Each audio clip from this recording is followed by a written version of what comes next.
Marko, gjör svo vel.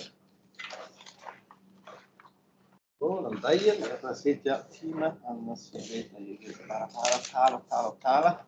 Og takk fyrir að koma hér, hlusta, takk fyrir tækifærið til að flytja þessu erindi sem verður flutt á ensku, því það auðveldara yfir fljótari. Það mikið sem ég þarf að segja. En það ekki Rómafólk á Íslandi. It's almost a statement, a dogmatic statement. No, nobody has never been questioning the fact that there are no Roma, no sigunar in Iceland. Until recently, because in the last years there have been changes in Icelandic societies, a lot of migration, and Roma often join the labor migration of non-Roma population. And so in the last year, we have been seeing the development of a Roma community in Iceland, which is something new. And this prompted also a research which is supported by Rannis and done in collaboration with the School of Humanities of the University of Iceland. The research has two parts, an historical one, which is tackled by Sofia Zahova and Gudmundur Hafdanarsson. And then there is also a gaze on the present. And Adriana Suyo, still School of Humanities, is a postdoctoral researcher who is working with the Roma families in Iceland, while Yasmin Kristjansdóttir, who is an MA student, and me, we are taking the institutional angle. So we are tackling the response of the Reykjavik school and welfare system to the presence of Roma in the city, in the capital area. Now, my plan today is to provide you some background information on the presence of the Roma in Iceland, and then reflect on the peculiarity of the Icelandic case, and especially when compared to European countries. And then finally, I will highlight also some practical impacts of racist imageries on the production of social problems. Of course, social scientists, we know this well, but I think this is a very telling case, and so very interesting. Now, as I was saying, land without Roma, you see a picture which is was found in the National Museum of Iceland, taken by Björn Björnsson in 1912. Say this further, the people in front of the tent were defined as Russian gypsies. Russian gypsies, because it's the pipework collection. Crisscrossing archival researchers with oral history accounts, Sophia and Gudmundur even identified the people in the picture. But there were many incursions of Roma before World War II in Iceland. They were engaged in exploratory trips. They were traveling around, often in the northern part of the island, with circus shows, music, entertainment. And these strange people were called Lappar, Armenar, Signar, Flakkarar, and there arose concerns sometimes of institutional actors who saw them as a potential threat. However, there also raised kind of curiosity and even fascination in the Roma, in the local population. We have few evidence during the interbellum period, but we are working and making progress there. And then there are also, in the second half of the 20th century, there are continuous but occasional arrivals of families from the Nordic countries in exploratory trips, and then also from the diaspora from former Yugoslavia, one extended families, and then arrivals also in 2000, together with arrival of other Eastern European labor migrants. But until recently, all these arrivals have been temporary, occasional, and involving individuals rather than large groups of people. And often this person was sent back because they were non-EU citizens or not belonging to Schengen, or even in case they had everything all right, but they didn't have a proof of a stable and formal source of income, and so they were kicked away from Iceland. But now, since 2017, we have seen the rise of a Roma community in Iceland, and especially in Reykjavik. I mean, it's 500 people is not little. And they come from the Bacău County, in Romania. We went to Valencia and Sascut, which are the home villages in May for a field trip. And these are villages, especially Valasiak, is what is called a Tzigania, so a gypsy village, where the majority of the people of the inhabitants are Roma. But it is a poor area, but it is also full of, there are a lot of projects. The mayor, who has been for 28 years there, incredible, he said he is very committed, implicat, he says in Romanian, with the Roma, and there are Roma mediators, Roma policemen, Roma pastors of the Pentecostal churches. The school is very active in finding funds, infrastructure, encouraging Roma attendance. But there is also a lot of poverty, and the poorest part of the Tzigania, of this village, kids don't have, for example, shoes to go to school. So they have to change their dresses. Sometimes they have problems with food. And the personnel of the school are also saying that education seldom becomes a social elevator. Because a social elevator of the people in these villages has been migration. Many went away: UK, Sweden, Norway, Spain, Germany, Italy, France. Many are still involved in these oscillations. They bring home money, and with the remittances, they're improving their houses.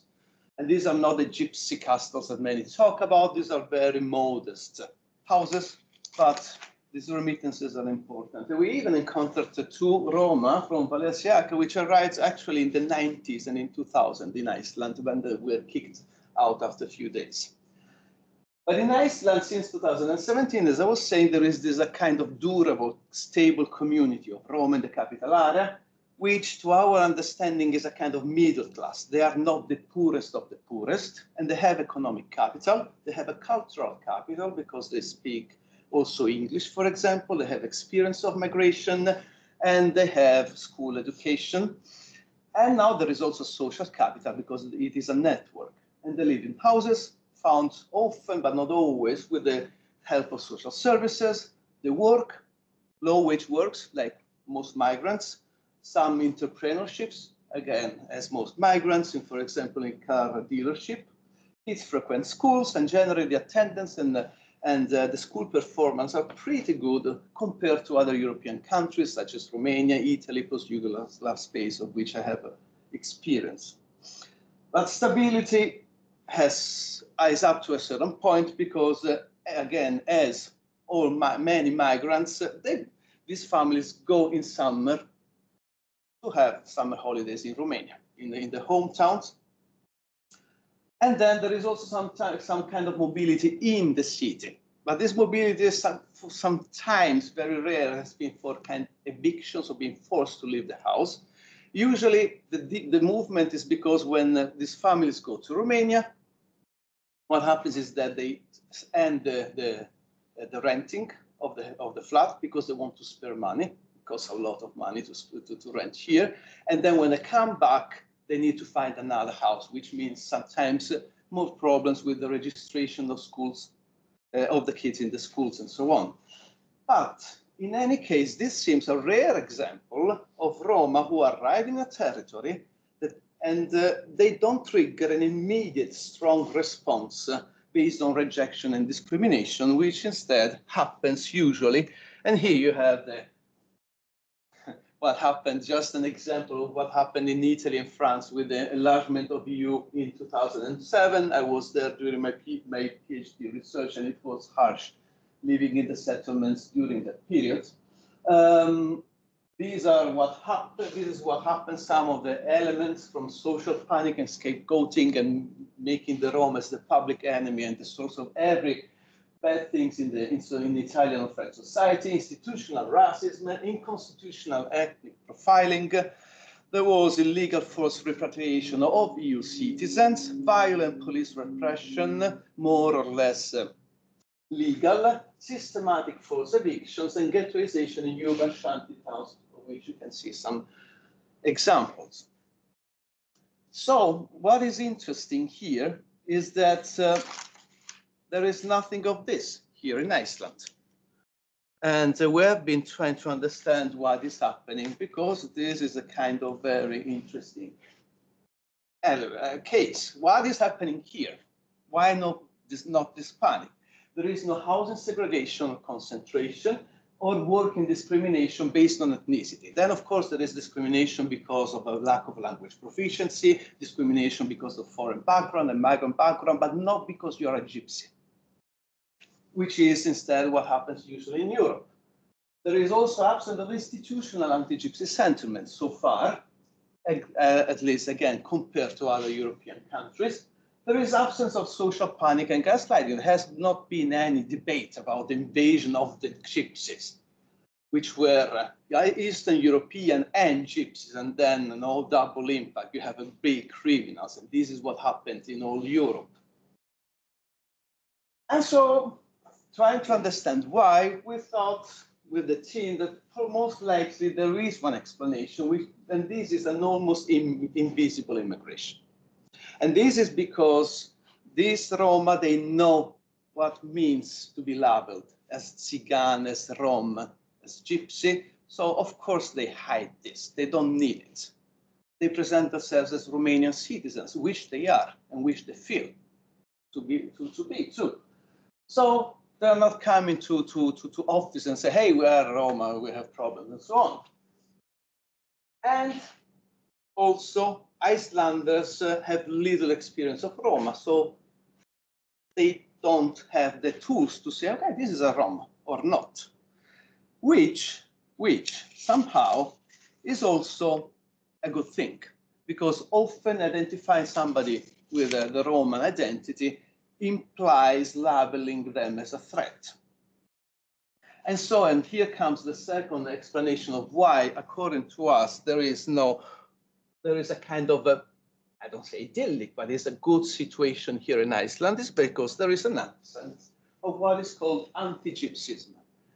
This is a word coined, an expression coined by Nikolai Georgi. This is a Roman political activist and intellectual, coined this in 2000. And anti-Gypsyism refers to a specific racism which targets the Roma and constructs them as a whole ethnic group or sometimes race, which would share the same traits and culture and social organization. And this kind of social organization would be dangerous and immoral, conflicting with the majority society. And so Roma are dehumanized, made like animals. Actually, they were treated like animals in Romania because they were slaves until the 19th century, sold like horses, okay? And this racist imagery is so rooted in European imagery that even the EU strategic framework for Roma integration puts anti-Gypsyism as one of the first pillar elements to combat, to support Roma integration.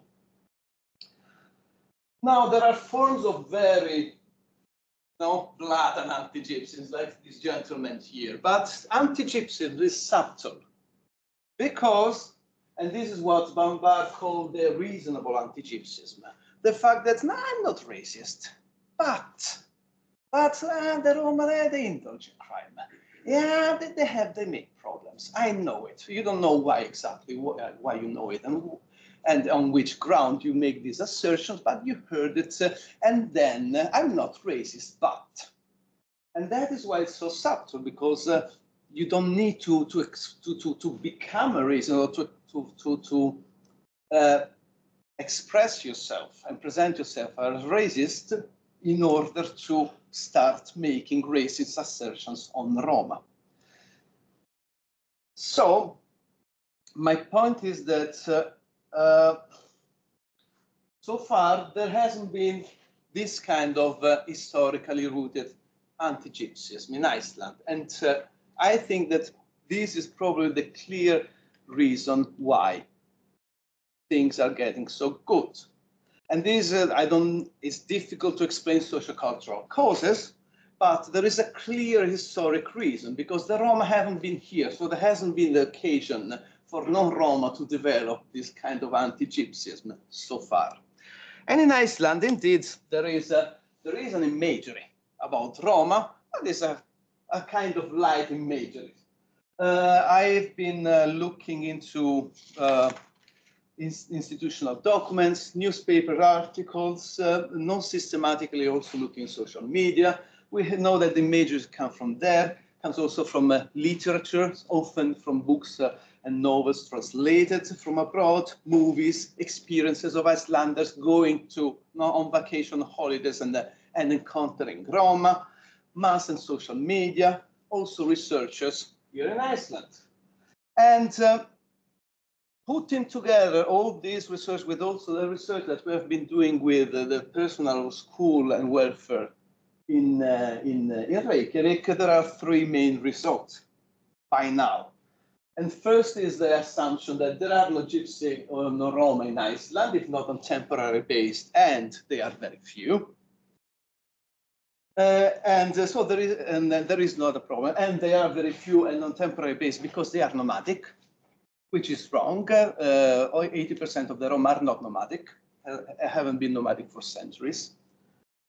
Second, as in other EU context, collective imagery is ambivalent. And I have to say that, to my surprise, and it was positive surprise, the main themes usually concerning Roma are awareness of Roma discrimination in their home countries or migration countries, and fascination for an unconventional, exotic lifestyle, usually linked to nomadism, which is, as I was saying, wrongly associated to all Roma groups. But there are here and there some shadows because the exotic often triggers, yes, fascinations, but also fear. So Roma difference is appreciated as a source of inspiration for artists, fashion designers. There is nomadism, adventure, artistry. But when it stops being temporary and exceptional, Roma difference, or better, the difference that Roma embody in the eyes of the non-Roma, becomes interpreted as incompatibility with Iceland's society functioning, its values. And this is what started worrying some institutional actors who, realizing or suspecting they were dealing with Roma, with Sigunar, they started thinking, what do we do with them?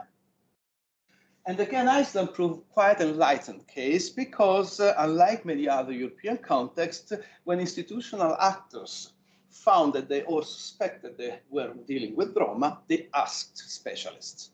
They asked me, they asked Sophia, and it worked because beyond some problems here and there, things are going rather smoothly. There is no plan, because also there is no plan to change the Roma, to educate them, to transform them, but rather to work with them and to support them.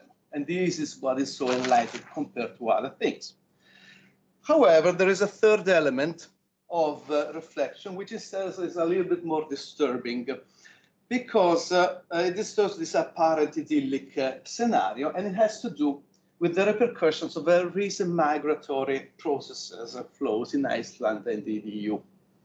First, there's a thing, Icelandic society is changing, there are a lot of migrants. Migrants come with a lot of things, comprise also the imageries. And so anti-Gypsyism is traveling and coming into Iceland, making its own way into Iceland through the stereotypes and prejudices of migrants. Because we Europeans have knowledge of the Gypsies and come to you, Iceland, and say, hey, I know the Gypsies are like this, like that, don't trust them. Okay, and this is happening, especially, for example, the school personnel, social workers. They said that they had problems with tulkur, with interpreters, who often had very negative ideas, stereotypes, were affecting initially also the images of the social workers and the school operators, and they were constructing a very tense and conflicting relation between the institutions and the Roma, because they were the medium. Okay. But then what is more interesting is what happens in 2017 that doesn't come from Eastern Europe or Southern Europe, but from Norway. And it is the fact that the Norwegian police at a certain point contacts the social workers in Reykjavik and says, hey, you have a problem. Because here in Norway, we are looking at trafficking and organized crime by Roma from Bacau. You have Roma from Bacau. Careful, because there might be trafficking, there might be organized crime. And they also share a documentary on Brennpunkt, which social workers start watching with great apprehension. And I don't have elements to judge and say if these investigations, now such as investigation of the credibility of the accusations of the concerns about Roma here in Iceland, okay? But I can see a mechanism which I'm very familiar to because it is the same logic that works in Europe. And it is how state actors think Roma. And I refer to the use of Roma of an alleged ethno-cultural specificity that is used as lens to explain everything related to Roma, independently from structural aspects, specific circumstances, personal trajectories. So problems involving parents in children's schooling activities are because it's a child neglect and lack of parenting skills by the Roma. Going back to Romania, moving between houses, a Roma nomadism. Choosing work over formal education is the pressure of Roma traditional models. Okay, it is this kind of explanation where culture becomes dominant. A force is a force that stands lays behind everything. And since culture is considered, yes, fascinating, but also exotic, different, and sometimes amoral and incompatible, everything that is not expressing the transparent, compliant attitude of the good citizen is read immediately through the lens of suspicion. Second-hand car dealing, smuggling. Improvement of the house in Romania, exploitation of the welfare state in Iceland. You know this, no? It is not only things that concern the Roma. So, it might well be the case also of some individuals, but this reasoning, when it becomes a dominant framework to deal with the Roma, it becomes a problem because it creates distrust. And the Roma gets distrust and starts avoiding interactions with the authorities. The authorities start saying, hey, you see, because they are hiding something or they are just backwards and don't know what to do. And so this creates a vicious circle. And I come to the conclusion because I know that I'm getting very long. The conclusion is this, is a lesson for all those politicians, journalists, scholars who have some space in the public and political debate. And this is that racist ideas sometimes masked under the rhetoric of sociocultural difference may trigger and legitimate racist policies and transform the other, be this a Rom or a migrant, into a threat and a problem, and vice versa. Because the same group, the Roma, whose presence in a Europe pervaded by anti-Gypsyism is usually framed as a societal threat and thus faces discrimination, so far in Iceland has not encountered open discrimination based on their ethnicity and integrated in a relatively smooth ways. And this, again, I guess, has much to do with the absence of a rooted anti-Gypsyism. Second, Icelandic institutional actors showed an open-mindedness and awareness of the impacts of stereotypes. Some were exposed to forms of anti-Gypsyism and at times reproduced its logic. Some social workers who were in contact with the Norwegian police started sharing their concern, conceiving Roma culture and society as a problem for Roma integration, and started using the lens of suspicion and fell into a vicious circles of mutual distrust with some Roma families. And yet, even they seemed extremely aware of this fact. So they were open to critical reflect on their approaches, and this is healthy. But it remains that anti-Gypsyism is subtle and easily find fertile terrain to grow and to get strong. And the question is, will Iceland have the antibodies to fight anti-Gypsyism on the long run, or whether instead it will fall into the vicious circle of other countries? And I finish with this, that maybe can tell us something. Is a skissar fjordmyrra nefnar hátur íslensku samfélagi. You see that the Roma, they score quite high. Feminists Muslims are much more hated. Handstyle bonusetningar is the first. But Lithuanians, Polish, and so on, they're here. Roma are scoring quite high. Italy would be 80%. Okay, so not bad, but thank you.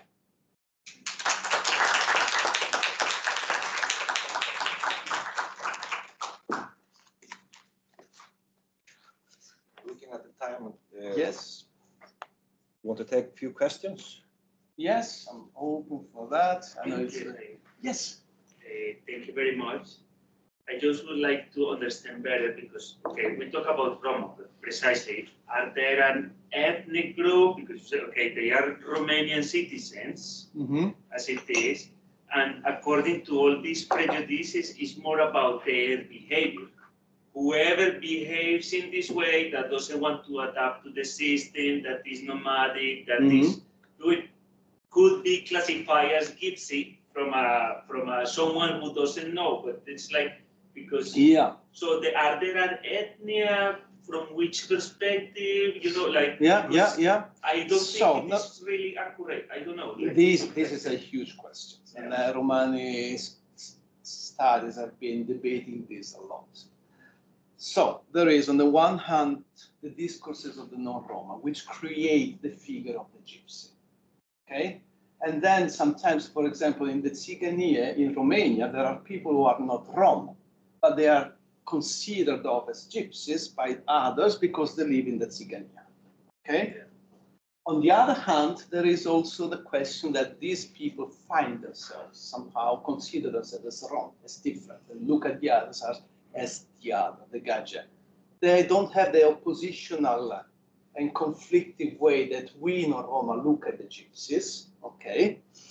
And they see themselves, yeah, we are Roma, and sometimes one might say that being a Roma or a gypsy is based, first of all, on being considered of as a gypsy by those who consider themselves as non-gypsies, but there is also something in it. There is something that is very difficult to understand, and politicians and Roma activists have been trying to construct this big Roma identity, which has been also quite debated because some, as every kind of construction, when we try to create something, it creates also debate. Some do not consider themselves as Roma. The Spanish Gitanos, they don't consider themselves as Roma. The Sinti, they don't consider themselves as Roma. And Roma don't consider themselves as a Sinti or as a Gitanos. So it's very difficult. It is a minefield. But it's more cultural than, you know, because you could look as a Roma. I can look as a Roma, you know. Like yeah. Then is a question what is culture and what are ethnic groups. Some say is a chain. Okay, the Roma are a chain where this group, this ring and this ring cannot have anything in common but belonging to the chain. Because Roma, there are Christian, Orthodox, Catholics, Muslim, atheists. They have different social structures, different languages, different socioeconomic conditions, different lifestyle. But still, we think that they have this, and this is what is a gypsy. And usually, this is something connected to very negative stereotypes. Thank you very much. Thank you. Tack för